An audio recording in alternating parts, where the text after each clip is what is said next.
Well, I must admit it surprised me. Tonight, we're seeing all over this nation, all cities and all parts of the country, indeed across the world, an outpouring of joy, of hope, renewed faith in tomorrow. Bring a better day. Itu adalah potongan pernyataan Presiden terpilih Amerika Serikat Joe Biden saat menyampaikan pidato kemenangannya pada Sabtu 8 November lalu. Selama beberapa pekan terakhir, informasi mengenai pemilihan Presiden Amerika Serikat memang menjadi pusat pemberitaan media massa. Kemenangan telak Biden atas calon Presiden petahana Donald Trump pun tak luput jadi sasaran berita utama media-media di negeri Paman Sam tersebut.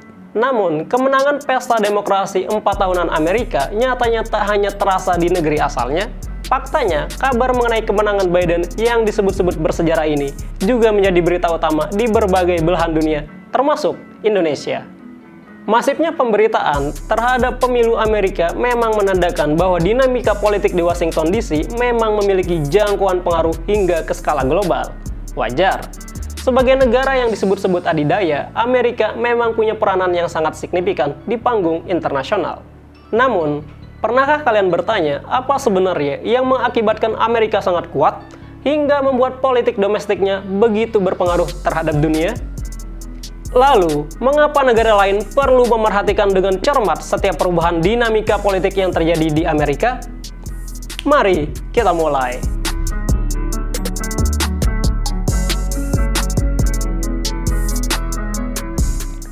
Keruntuhan Uni Soviet di ujung Perang Dingin bisa dibilang menjadi titik awal bagi Amerika dalam mencapai hegemoni, sebagaimana dikemukakan oleh filsuf asal Italia Antonio Gramsci. Walau cakupan Gramsci lebih berkutat pada level negara dan tidak secara spesifik berbicara tentang hubungan internasional, namun dalam bukunya Selection from the Prison Notebook, secara tidak langsung ia mengatakan bahwa logika hubungan internasional tidak jauh berbeda dengan logika yang berlaku pada level negara. Dengan kata lain, Amerika dinilai telah meraih sebuah hegemonia yang bahkan mencakup kepemimpinan ide, moral, dan intelektual di level global.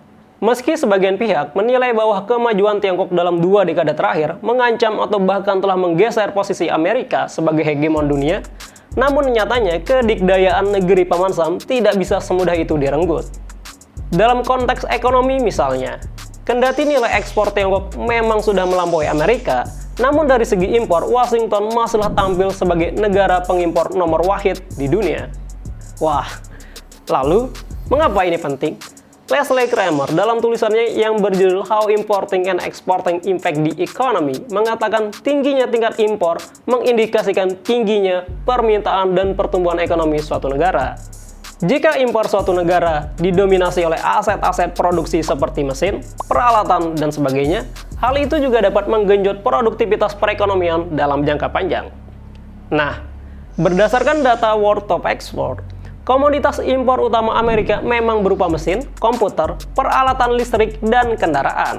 Hal inilah yang membuat Amerika tetap mampu tampil sebagai salah satu negara dengan perekonomian paling produktif di dunia, kendati nilai impor mereka jauh melampaui nilai ekspornya.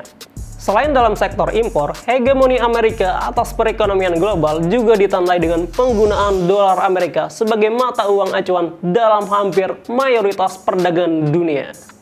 Wah. Kesepakatan Bretton Woods atau sistem Bretton Woods pada tahun 1944 bisa dibilang menjadi titik awal dari dominasi dolar Amerika. Persetujuan itu intinya menyepakati penggunaan dolar sebagai penentu nilai emas dan mata uang lainnya dalam konteks perdagangan dunia. Meski telah dihapus pada tahun 1973, nyatanya hal tersebut tidak mengubah pengaruh kuat dolar Amerika atas aktivitas ekonomi internasional. Berdasarkan data yang diterbitkan IMF hingga kuartal 1 2020, dolar Amerika nyatanya masih mendominasi cadangan devisa dunia dengan nilai mencapai 6,7 triliun US dollar atau sekitar 61%, disusul euro dengan nilai 2,1 triliun US dollar atau sekitar 20%. Sementara yuan Tiongkok yang sempat digadang-gadang menjadi mata uang yang akan menggeser dominasi dolar Amerika, nyatanya hanya mampu mencatatkan nilai sebanyak 221,48 miliar US dollar atau sebesar 2% saja. Nah, Dengan memahami kedikdayaan Amerika dalam belantika perekonomian global, maka tak berlebihan jika mengatakan bahwa siapa yang menjadi presiden Amerika akan menjadi penentu atas laju perekonomian dunia ke depannya.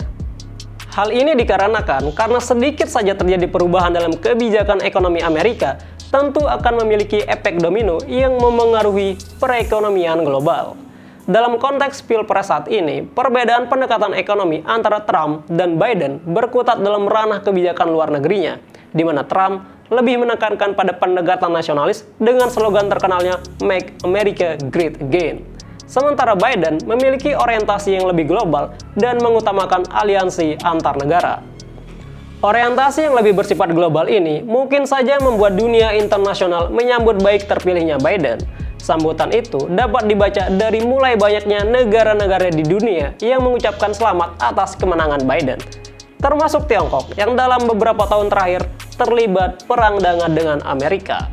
Ucapan selamat dari Beijing tersebut bisa juga dipandang sebagai afirmasi terhadap isu kedekatan Biden dengan pemerintahan Xi Jinping. Selain presiden, partai politik di Amerika nyatanya juga punya pengaruh yang kuat terhadap kebijakan ekonomi. Hal ini sedikit banyak dipengaruhi oleh adanya perbedaan yang cukup nyata terkait ideologi atau mazhab ekonomi yang dianut Partai Demokrat dan Partai Republik. Kimberly Amadeo dalam tulisannya Democrat or Republican which is better for the economic menyebutkan bahwa Partai Demokrat yang mendukung Biden mengarahkan kebijakan ekonominya untuk membantu kelompok berpenghasilan rendah dan menengah karena dipercaya itu dapat mendorong pertumbuhan ekonomi. Hal ini bertolak dari temuan bahwa kelompok tersebut cenderung menghabiskan uang ekstra untuk kebutuhan sehari-hari daripada berinvestasi, sehingga secara langsung itu akan meningkatkan permintaan dan memacu pertumbuhan ekonomi. Amadeo juga menyebut mazhab ini merupakan evaluasi dari teori trickle-down economic atau teori trickle-down effect yang terbukti tidak efektif untuk mendorong pertumbuhan ekonomi. Mazhab inilah yang dipercaya dianut oleh Partai Republik. Trickle-down effect pada intinya fokus untuk mendorong pertumbuhan ekonomi melalui kebijakan-kebijakan yang diarahkan kepada pengusaha atau industri besar. Sehingga ini membuat mereka mampu mempekerjakan lebih banyak pekerja. Singkatnya, dalam mazhab ini pertumbuhan ekonomi didapatkan melalui peningkatan produksi. Dari perbedaan mazhab tersebut, kita dapat menariknya ke dalam konteks dalam negeri dengan mengacu pada kebijakan-kebijakan ekonomi yang diambil Presiden Joko Widodo. Dari berbagai kebijakan ekonomi yang ada, seperti pembangunan infrastruktur, pemberian teks amnesti atau pengampunan pajak, hingga usaha untuk menarik investor sebesar-besarnya melalui Undang-Undang Cipta Kerja, terlihat jelas Presiden Jokowi bertolak dari mazhab trickle-down economics yang notabene sejalan dengan Partai Republik. Dengan begitu, mungkin dapat dikatakan bahwa kemenangan Biden dalam Pilpres Amerika bisa saja tidak terlalu menguntungkan Indonesia, meskipun pendapat ini masih dapat diperdebatkan. Namun, ekonomi bukanlah sektor satu-satunya yang dirajai Amerika. Dominasi Washington dalam sejumlah bidang seperti politik, pertahanan hingga keamanan dunia tentu berperan dalam mengukuhkan posisi mereka sebagai hegemon. Dalam konteks politik, Amerika merupakan salah satu dari 5 negara pemegang hak veto di PBB. Hak tersebut memungkinkan mereka untuk membatalkan sejumlah resolusi Dewan Keamanan yang dianggap bertentangan dengan kepentingan negaranya. Demikian pula dalam sektor pertahanan, tak dapat dipungkiri hingga hari ini, Amerika memang masih menyandang predikat sebagai negara dengan pasukan militer terkuat di dunia berdasarkan ranking dari Global Firepower. Supremasi Amerika di bidang pertahanan nyatanya tak bisa dilepaskan dari besarnya dana yang digelontorkan negeri Paman Sam untuk memperkuat militernya.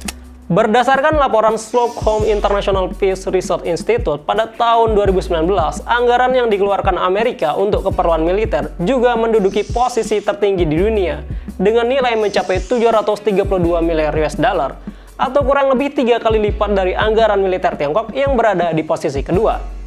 Besarnya anggaran tersebut memungkinkan Washington untuk melengkapi pasukannya dengan berbagai persenjataan canggih. Sementara dari sektor intelijen, sudah menjadi rahasia umum bahwa Central Intelligence Agency atau CIA milik Amerika kerap melakukan operasi-operasi terselubung yang tak jarang mencampuri urusan domestik negara lainnya. Di Indonesia, intervensi intelijen Amerika nyatanya beberapa kali dilaporkan. Hendro Priyono dalam bukunya Filsafat Intelijen Negara Republik Indonesia Misalnya menyebutkan sejak tahun 1956, agen-agen CIA telah menggalang beberapa oknum perwira TNI AD untuk mengambil alih kekuasaan pemerintah daerah di Sumatera Tengah, Sumatera Utara, dan Sulawesi Utara. Hal tersebut kemudian melahirkan pemberontakan PRRI dan Parmesta pada tahun 1958.